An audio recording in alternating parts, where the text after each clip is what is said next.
Welcome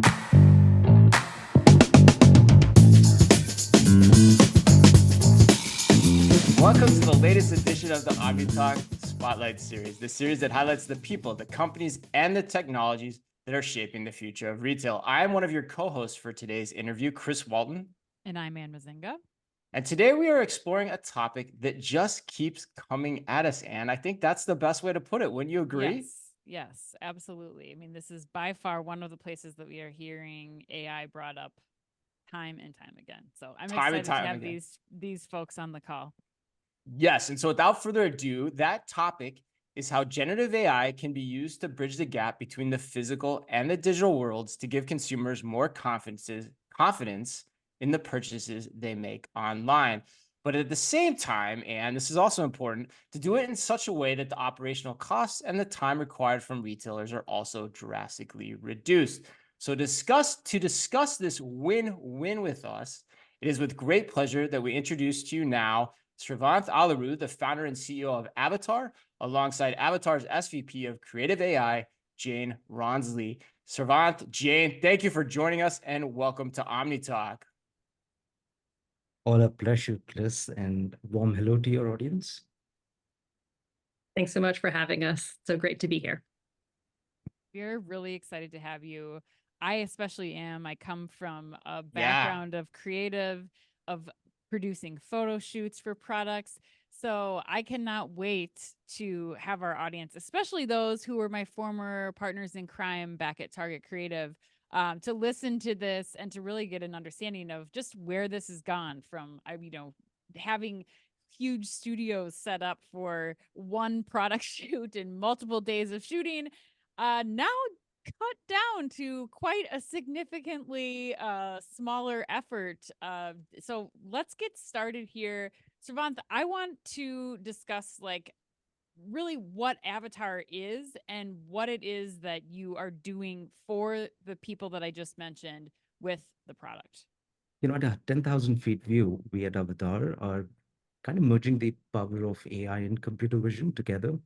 And in convergence of those two technologies, trying to drive creative outcomes for various creators who are doing this job, as you referred to, in a way that's super efficient, super productive, but equally takes the frontier of creative storytelling to the next level in terms of how physical photo shoots, physical video shoots today happen.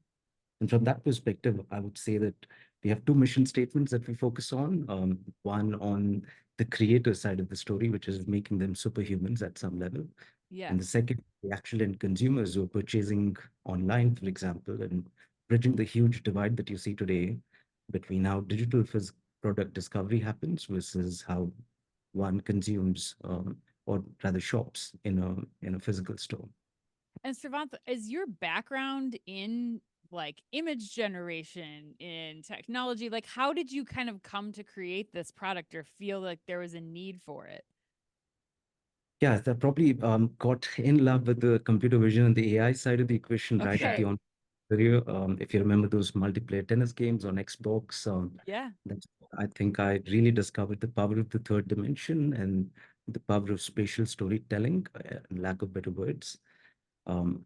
But then went on to see the industry problem, the industry need, the immense friction that exists in the physical workflows today, and the opportunity of leveraging the technology towards that end outcome perhaps came later in my career.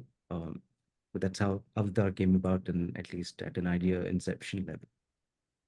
So Sravanth, you're kind of like a computer vision AI kind of geek, so to speak, and you kind of saw this opportunity then to bridge the two worlds, the physical and the digital sides of commerce, by making the whole process more fluid. Is that essentially why you started Avataar? Is that what you're getting at there?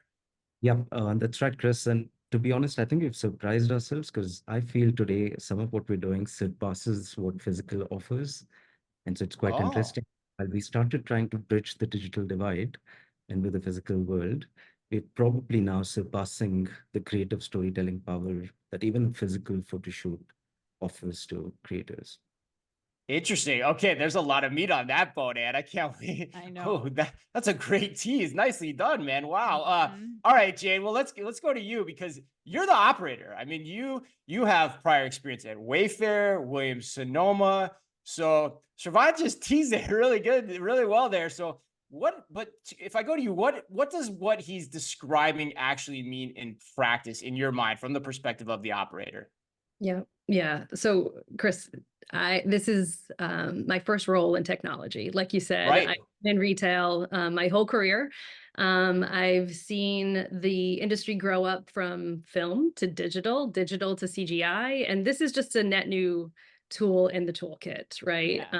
Something Good I'm way to really put it. excited about. And I've been creating images for amazing brands for a really long time, trying to achieve scale, right? I think the name here, the game here is really scale. How do we create all of this content, meet customers where they are, in order to sell product, tell brand stories, right? These are existing retail problems that we have a net new technology to help solve.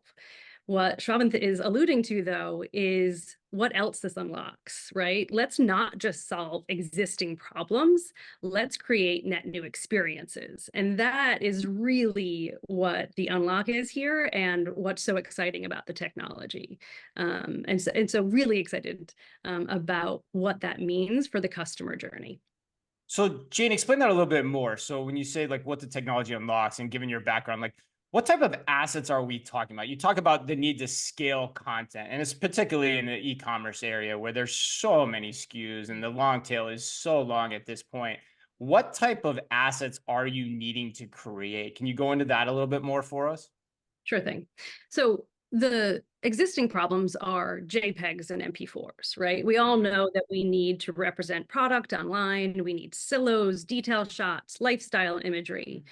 But even just capturing that amount of content is thousands of dollars, right? You want to be able to showcase your product in lots of different situations, in a lake house, in a city apartment, right? All sorts of different functions, styles, use cases. It's really important to be able to depict your product in those scenarios. So those are the known issues, right? Okay. Then we start to get into the video content, which is kind of a nice to have right now. Certainly, you might do it on some top products, but really showcasing key features and selling attributes of your products. And so Avataar's platform really makes motion assets and animations simple, streamlined, and scalable. Then you can take that same digital asset and put it into next gen experiences. So think view in room. Does this fit in my space? Do I like it with my existing things? Think endless aisle, meaning you're in a box store, but you're able to access the entirety of the catalog that might not be in store. And so keeping people in the same shopping experience. And then all of the net new experiences that are going to be imagined for Vision Pro, MetaQuest, those kinds of things. This enables retailers to have their product readily digitally available for all of those experiences, which really is game changing when you think about it.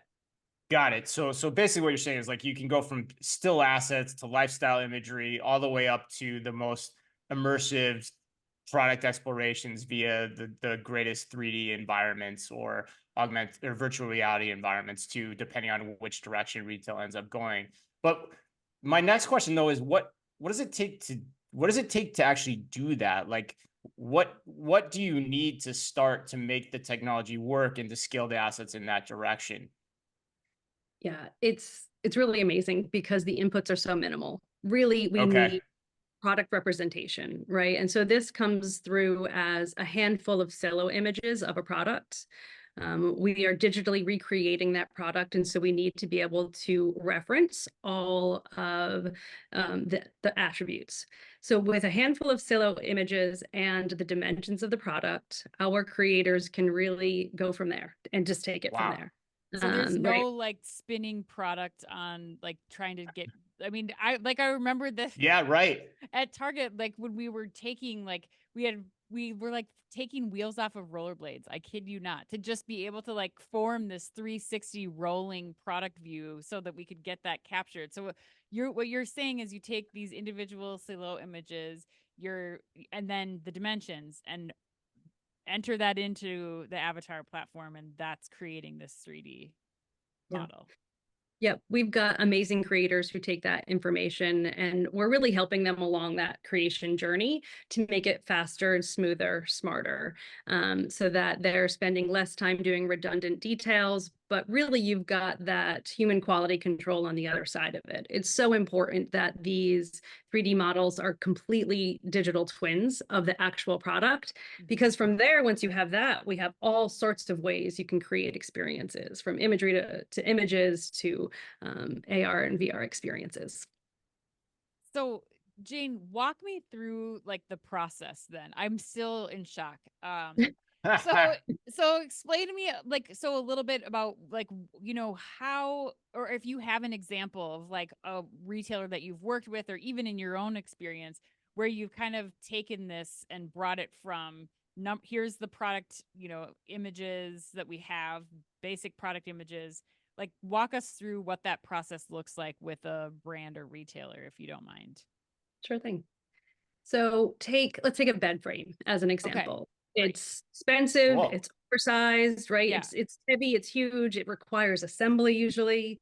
And so just the logistics of that, you know, I've been at Avataar for 6 months. I have not seen any physical product at all, but we've created all of this really rich content for products.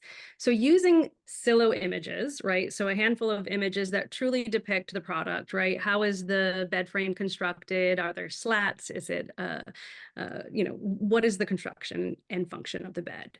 The 3D system and modelers take that and create a digital twin. From there, we're able to add a mattress, bedding, and really fully dress the bed, merchandise it.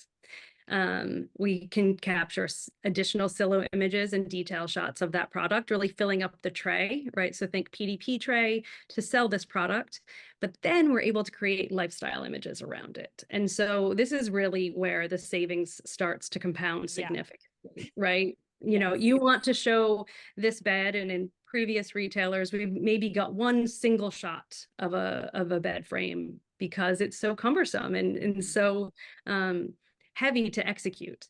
And so really with a few pushes of buttons, we're able to create net new lifestyle imagery. So you can just stylistically choose modern or lake house or city apartment, and you know, you've got 3 assets that would have probably taken you years to compile that kind of content on. From there, then so sorry, real quick question. So if Yeah, they're Anne's doing geeking this, out on this one. Go ahead, so Anne. like, Yeah. do you have to have the models then of the mattress, the bedding that you're putting on that bed frame? Like, do you have to have those, like, or is it just like they can create those on top of that one bed frame model?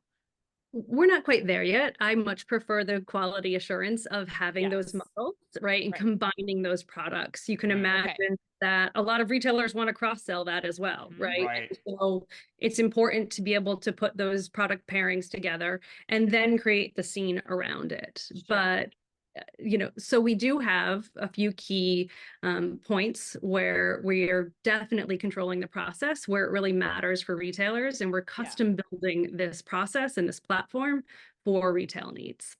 But that's essentially where things go next, right? I mean, that's probably the best way to think about this, is how the technology continues to advance, because you can combine the bedding with the bed and then scale things even further and put it in whatever environment you want, whether it's, you know, mid-century modern or lake house, as we know up here in Minnesota, or beach house, as I'm out here filming this in California too. So it's pretty amazing to think about it. And your example of like the rotating thing just brought back so many memories for me, and that just completely goes away in this. And like the thought of shooting a bed like that is almost a bed frame is almost impossible when you think about it. It would take years to do that with just one product, and the logistics costs are insane. So, all right, so Sravanth, so let's go back to you then. So, there's a lot of implications already that we've talked about in terms of what this means. Jane just went into them really well.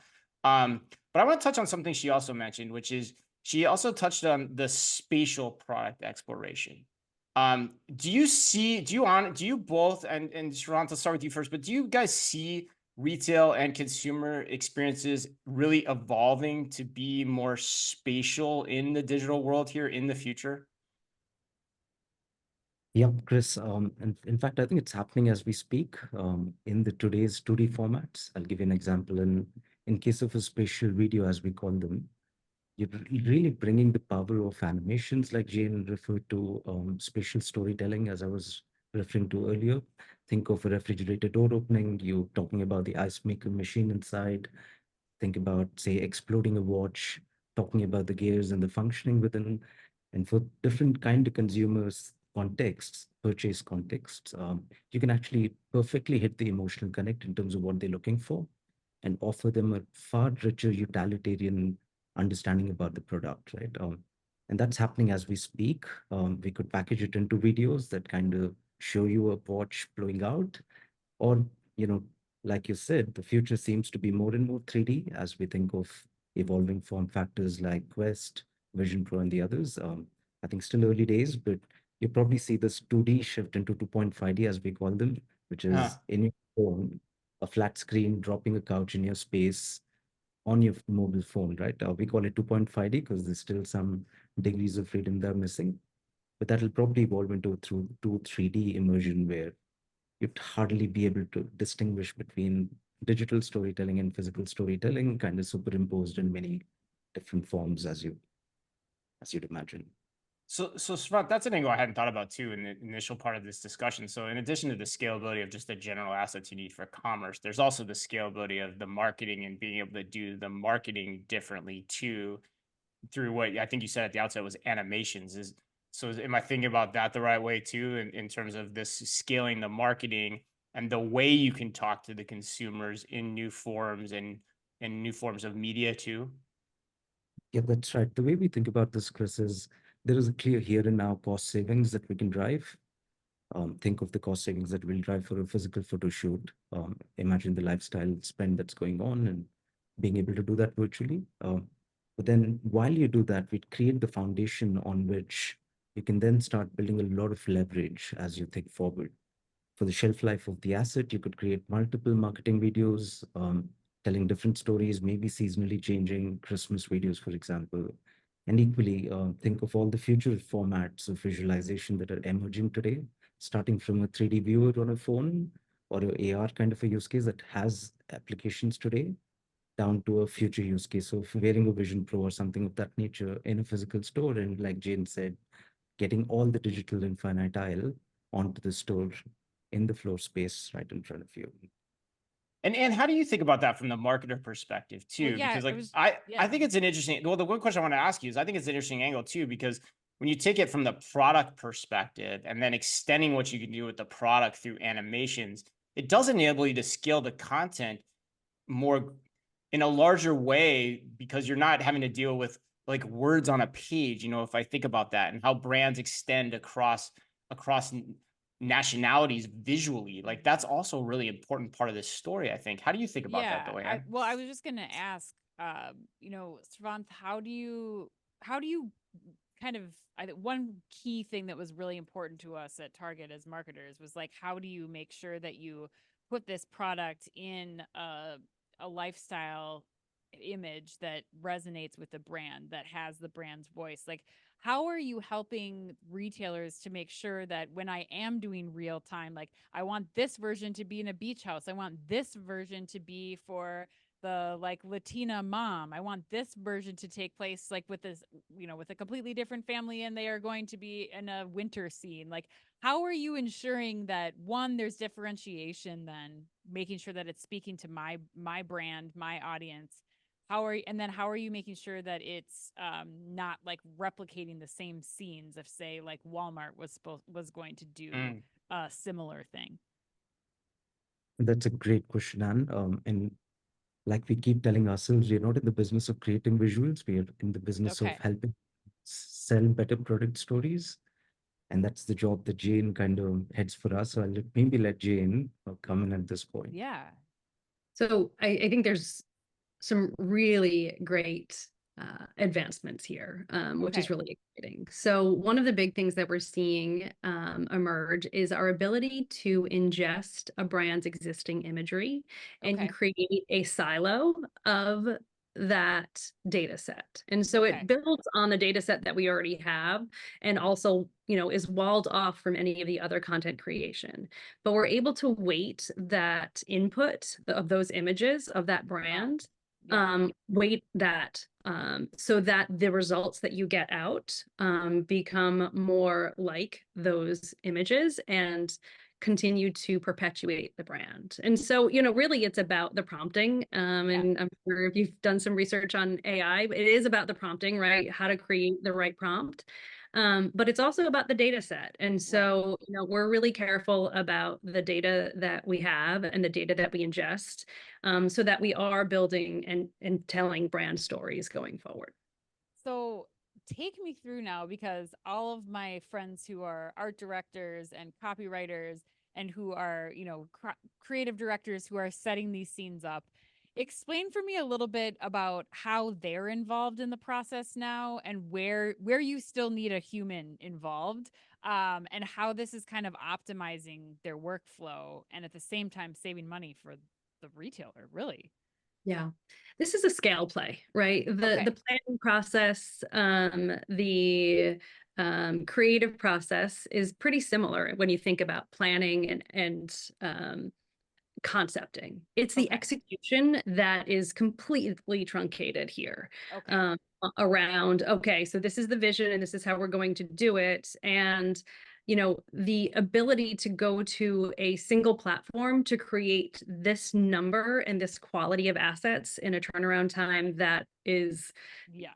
just shy of magical, right? It really is impressive on what you're able to do. And so, certainly the amount of thought process in going into it remains similar, right? You want to understand what this season looks and feels like. And so you have to really clearly outline that, get approval on that so that you can move forward and go and execute. But it's just how you're executing and the amount of content that you're able to execute in the same amount of time frame, with the same budget, is exponential. So when you talk about personalization, right, I think we've been talking about personalization for a really long time. However, I don't really know anyone that's been able to achieve it, right? I can't create the number of assets that you would truly need to show up for every one of your personas, Right. that you're trying to reach. And in every instance, given the best practices of all of these channels. This really starts to change that, in terms of meeting your customer where they are. Yeah, I mean, and I gotta think creatives are gonna like that because you can do more, right? Number Right. one, so it makes your workload more efficient, but then you can do more creatively too. That's the interesting thing for me in this discussion. Yeah, I mean, I think that's where you get the one, you already have the content preloaded. You've got the data to support and understand what what the first round of images looks like. And to me, it's just like, it's taking concept boards that you used to have done and then Right. just using generative AI to really create the image in real time, which has never been something that we've been able to do. It's getting that vision board to a director and to a photographer and like working out how we're going to set this up. But now it's seemingly as simple as, typing this into the tool and then just continuing to evolve the image, if I'm understanding that correctly. Listen, yes, you are. And imagery creation is a passion of mine. I love it. And I want to continue to make it easier and faster to be able to do that. But I also am very excited about what me as a creative can now pivot to in terms of brand Right. storytelling and, Right. experience, right? I never really thought of animations and video assets at scale as a way to perpetuate a brand. And this is a net new format to really dive into, and to really create a brand experience around. Yeah, and if you did too, Jade, you probably thought about it for like one or two items at Yeah. most, right? Like the key items for the season. Now you pretty much have the ability to do it factorially more than that. That's the other key point here. Wow. Well, For Sravanth, how easy is this to implement? It sounds like once it's all set up, it's a dream. But what does that like? What does that process kind of look like? If you don't mind walking us through. Yeah, I mean, today we have simplified it to a point where you can give us the silo images that you have, existing images of the product. We don't like hallucinating products for obvious reasons, because there's a breach of trust in terms of an end consumer expectation and then a delivery thereafter. And so from that perspective, we tend to need at least 3 to 4 images, which show Okay. us all sides of the product. But barring that, we just need dimensions, and that's the input that goes into the system. From there on, clients have 2 ways of thinking about it. Either they could place an order, which is a managed order on our platform, and get the outcomes as they want, including, say, putting a video storyboard alongside and saying, this is how we want this video. Um, or they could do it in a self-serve manner where we give them the tools to bring the same workflow at a super efficient way for them. We support both kinds, so we can either give a license or just simply do the rest of it. And that's where the simplification happens today. And if you think of scale, people really want workflows that can scale up millions of SKUs per year that are churning on these large marketplaces that we see across the board. And in those cases, you really want a very set workflow that can scale up, which we've kind of created. And for a small brand that really wants creative dimensions that they can explore, some that Jane was referring to, it's probably something that they could invest into creatives sitting in their side of the equation and using us as a licensed platform underneath. And we support both kind of plays today. So, Sravanth, what client testimonials can you give the audience that's listening to? Like, who are you working with? What details can you share? Yep, in some of these clients, we do have stringent MSAs signed. And so I'd say on the marketplaces, we are working with 3 out of the top 5 marketplaces today globally. And I could luckily take some brands because they're less worried about the confidentiality clauses. Right. But names like a Samsung, for example, where we've helped Samsung drive up visual discovery for their end consumers across 9 different geographies. The ROI that we've seen across these geographies has been pretty phenomenal, I must say, Chris. We're seeing 100% plus conversion rate uplifts. We're seeing 90 seconds plus average engagement time. So we're really driving up the mind share, the attention span, and in therein, we're driving an emotional connect that I believe, although we don't have a data to say this, I believe that we're driving impulse intent in that mind share that then converts into purchase intent by the end of that user journey, which is where you see the conversion rates go up. But this is stuff that I can publicly talk about. Many such brands today across various different categories. Think of automotive, think of consumer electronics, furniture, and the likes, where we've seen traction. Yeah, right. Yeah, I would imagine. Yeah, you have 3 of the 5 biggest marketplaces. I imagine, they get the punchline to this joke and understand how valuable what you're describing is and can be for their business, and it's probably supercharging their business as we speak. So, wow. And my mind was absolutely blown with this interview. Was yours? I mean, Yeah, I mean, I didn't even I'm still thinking in like the terms of the big major retailers out there.